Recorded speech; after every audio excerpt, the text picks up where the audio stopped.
శ్రీ సత్యసాయి జిల్లా ధర్మవరంలో ఉగ్ర కదలికలు కలకలం సృష్టించాయి. ఓ హోటల్లో వంట మనిషిగా పనిచేస్తున్న నూర్ అనే వ్యక్తిని ఎన్ఐఏ అధికారులు అదుపులోకి తీసుకున్నారు.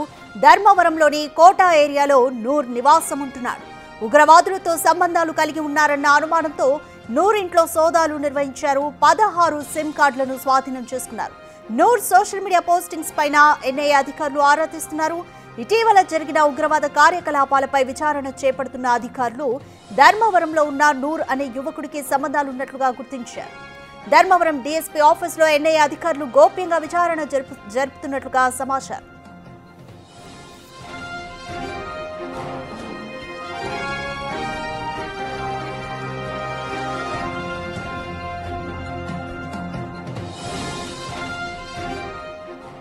గత నెలలో అన్నమయ్య జిల్లా రాయచోటిలో 2 టెర్రరిస్టులను అరెస్ట్ చేశారు ఇంటెలిజెన్స్ బ్యూరో అధికారులు. నూర్కు ఈ 2 టెర్రరిస్టులకు ఏమైనా లింక్స్ ఉన్నాయా అన్న కోణంలోనూ అధికారులు దర్యాప్తు చేస్తున్నారు.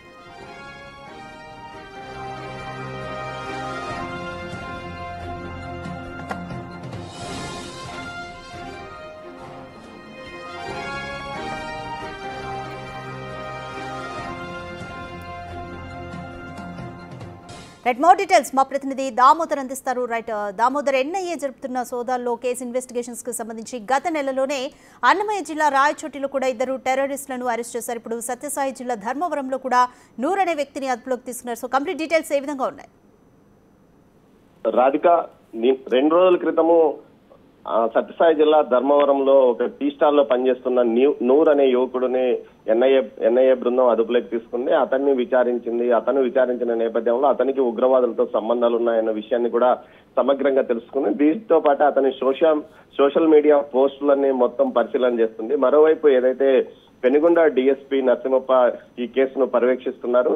ముఖ్యంగా నూర్ అనే వ్యక్తికి గతంలో 2 నెలల క్రితం ఏదైతే మదనపల్లిలో దొరికిన 2 ఉగ్రవాదులతో ఏమైనా సంబంధాలు ఉన్నాయా, వారి ద్వారా ఇతనికి లింక్ కుదిరిందా అన్న కోణంలో కూడా దర్యాప్తు చేస్తుంది. మదనపల్లిలో 2 నెలల క్రితం ఇక్కడ కోయంబత్తూరు నుంచి వచ్చి స్థిర నివాసం ఏర్పాటు చేసుకుని సుమారు 10 సంవత్సరాల పాటు అజ్ఞాతంలో ఉంటూ వ్యవహారాలు అంటే బయటికి వెళ్లి ఉగ్రవాద కార్యకలాపాల్లో పాల్గొనడం, తర్వాత షెల్టర్ జోన్ గా రాయచోటిని ఉపయోగించుకున్న ఆ 2తో వీరికి ఏమైనా సంబంధాలు ఉన్న కోణంలో కూడా దర్యాప్తు కొనసాగుతుంది. మరోవైపు నెల రోజుల క్రితం మదనపల్లిలో కూడా ఒక ఉగ్రవాదిని ఎన్ఐఏ బృందం అదుపులోకి తీసుకుని విచారించింది. ఈ నేపథ్యంలో ఏదైతే రాయచోటి, మదనపల్లి, ధర్మవరం ఈ ప్రాంతాలపైన తీవ్రంగా నిఘా ఉంచింది. ముఖ్యంగా రాయలసీమ ప్రాంతాల్లోని కొన్ని ఏరియాల్లో ఉగ్రవాదుల కదలికలు ఉన్నాయని గుర్తించిన ఎన్ఐఏ ఈ దిశగా గత కొంతకాలంగా దర్యాప్తు కొనసాగిస్తుంది. ఆ దర్యాప్తులో భాగంగానే నూర్ అనే యువకుడు యొక్క సమాచారం పూర్తిగా బయటపడిందని తెలుస్తుంది. కనేకల్ ప్రాంతానికి ఏదైతే అనంతపురం జిల్లా కనేకల్ మండల కేంద్రానికి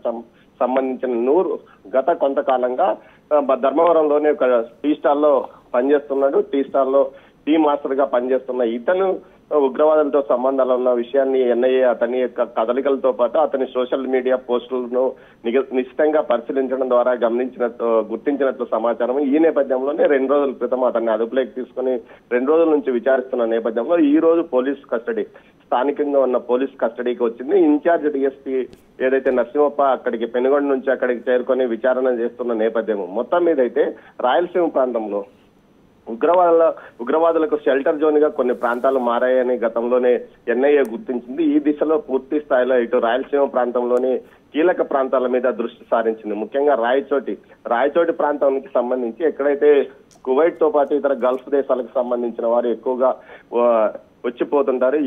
దీంతో పాటు ఇటు మదనపల్లిలో కూడా గత కొంతకాలంగా గతంలోనే 10 సంవత్సరాల క్రితమే ఉగ్రవాదుల కదలికలు ఇక్కడ గుర్తించిన నేపథ్యంలో అప్పటి నుంచి మదనపల్లి మీద కూడా ఎన్ఐఏ దృష్టి సారించిన నేపథ్యంలో మదనపల్లిలో కూడా ఓ యువకుడిని అదుపులోకి తీసుకుంది. గత 5 సంవత్సరాలుగా ఇతను అక్కడ నివాసం ఏర్పాటు చేసుకున్నట్లు సమాచారం. ఈ నేపథ్యంలో ధర్మవరంలో కూడా నూర్ అనే యువకుడు ఈ విధంగా ఉగ్రవాదులతో సంబంధాలు ఉన్న నేపథ్యంలో అతన్ని అదుపులోకి తీసుకున్నారు. ఇది జిల్లా వ్యాప్తంగా పెద్ద సంచలనం కలిగించింది. గతంలో ఏదైతే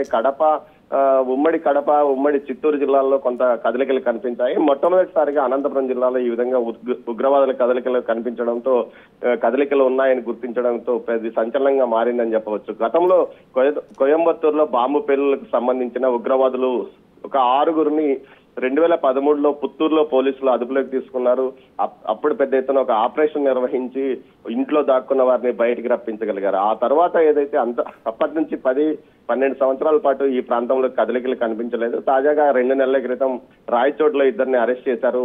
అరెస్ట్ చేసిన తర్వాత వారి యొక్క నివాసంలో పేలుడు సామాగ్రితో పాటు పెద్ద పెద్ద నగరాలకు సంబంధించిన మ్యాప్ ప్లాన్లు కూడా ఉండడంతో పెద్ద ఎత్తున వీరు విధ్వంసానికి పనిచేసినట్లు కూడా గుర్తించగలిగారు. ఈ నేపథ్యంలో తాజాగా నెల రోజుల క్రితం మదనపల్లి, ఆ తర్వాత ఇప్పుడు ఏదైతే ధర్మవరంలో ఉగ్రవాదుల కదలికలను గుర్తించి ధర్మవరానికి సంబంధించి నూర్ అనే యువకుడిని అరెస్ట్ చేయడాన్ని ఇప్పుడు సంచలనంగా మారిందని చెప్పవచ్చు రాధిక.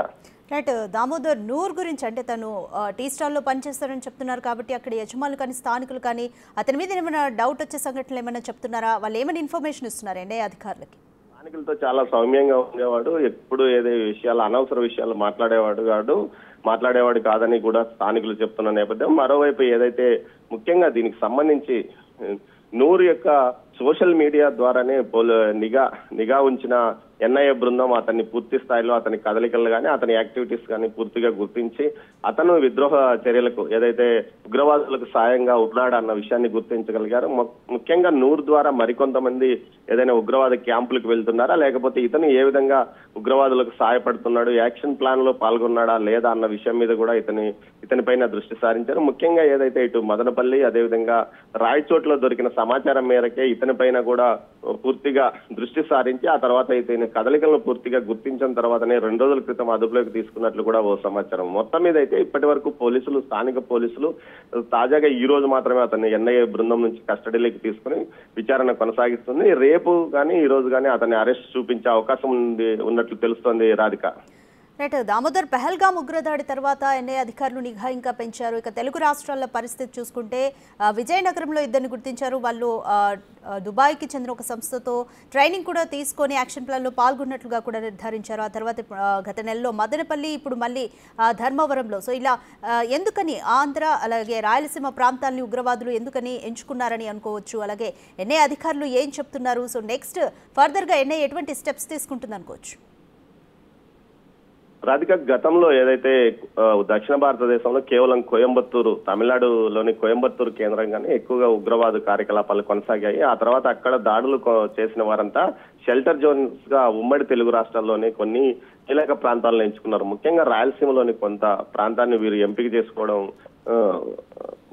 చేసుకున్నారు. అందులో భాగంగానే మదనపల్లి, రాయచోటి, పుత్తూరు, ధర్మవరం ఇలాంటి ప్రాంతాల్లో తమ ఉనికి బయటపడకుండా నిరంతరము వాణిజ్య వ్యాపార కేంద్రాలు ఇటు రాయచోటి కానీ అది ధర్మవరం కానీ నిరంతరము ఇతర దేశంలోనే అన్ని ప్రాంతాలతోనూ వ్యాపార సంబంధాలు ఉన్న ప్రాంతం కావడం, అదేవిధంగా మదనపల్లి కూడా బెంగళూరుకు దగ్గరగా ఉండడం, దీంతో పాటు రాయచోటి కూడా ఇతర గల్ఫ్ దేశాలకు సంబంధించి ఎక్కువగా ఈ ప్రాంతం నుంచి వలస వెళ్లి గల్ఫ్ లో నివాసం ఉంటున్నారు. ఈ ప్రాంతాలను వారు టార్గెట్ గా చేసుకుని షెల్టర్ జోన్ గా ఎంచుకున్నారు. ఇతర ప్రాంతాల్లో ఈ ప్రాంతాల్లో ఎక్కువగా ఎవరు గుర్తించరు. అంతేకాకుండా పెద్దగా అభివృద్ధి చెందిన ప్రాంతం రాయచోటి అని చెప్పవచ్చు. ఈ ప్రాంతంలో ఉన్నా కూడా ఎవరు గుర్తించరు. అందుకే ఈ నేపథ్యంలో అక్కడ స్థిర నివాసంగా స్థానికంగా ఉన్న మహిళలను పెళ్లి చేసుకుని వారు తమ కార్యకలాపాలను కొనసాగించారు. అదేవిధంగా మదనపల్లిలో కూడా పెద్ద ఎత్తున కర్ణాటక ఇతర ప్రాంతాల నుంచి వలసలు వచ్చి ఇక్కడ జీవనం సాగిస్తున్న నేపథ్యంతో బార్డర్ ప్రాంత వ్యక్తులే లాగా భావిస్తారని కూడా అనుకున్నారు. అదేవిధంగా ఇక్కడ వివాహాలు కూడా చేసుకున్న పరిస్థితి. ఈ నేపథ్యంలోనే ధర్మవరం కూడా ఇదే విధంగా పట్టు పరిశ్రమకు సంబంధించి చేనేతలు దేశవ్యాప్తంగా ప్రపంచవ్యాప్తంగా ఎగుమతి అవుతుంటాయి. వేరే వందలాది మంది కార్మికులు అటు ఉత్తరప్రదేశ్ నుంచి అదేవిధంగా దక్షిణ భారతదేశం ఉత్తర భారతదేశం నుంచి కూడా పెద్ద ఎత్తున కార్మికులు ఇక్కడ వలస వచ్చి జీవనం సాగిస్తున్న నేపథ్యంలో వారిలాగే కనిపించకుండా పోయి వారి వేషంలో కానీ కార్మికుల్లాగా వచ్చి ఇక్కడ ఉపాధికి పొందుతున్నారనే దిశలో ఇక్కడ వచ్చి షెల్టర్ జోన్ తీసుకుంటారని తెలుస్తుంది. ఈ నేపథ్యంలోనే ఈ ప్రాంతాలపై నిఘా ఉంచిన ఎన్ఐఏ బృందం ఇందుకు తగ్గట్టుగానే పూర్తి స్థాయిలో తనిఖీలు నిర్వహించడం, అదేవిధంగా సోషల్ మీడియా పోస్టుల పైన పూర్తి స్థాయిలో నిఘా ఉంచడం ఫలితంగానే వీరు బయటపడినట్టు తెలుస్తుంది. మొత్తం మీద అయితే కోయంబత్తూరు కేంద్రంగా గతంలో పనిచేసిన వారంతా ఇటు దక్షిణాది రాష్ట్రాలను ముఖ్యంగా రాయలసీమ ప్రాంతం దగ్గరగా కోయంబత్తూరుకు తమిళనాడుకు దగ్గరగా ఉండడంతో ఈ రాయలసీమ ప్రాంతంలోనే కీలక పట్టణాలను వారు షెల్టర్ జోన్ గా ఎంచుకున్నారని కూడా తెలుస్తోంది రాధిక. Thank you Damodar.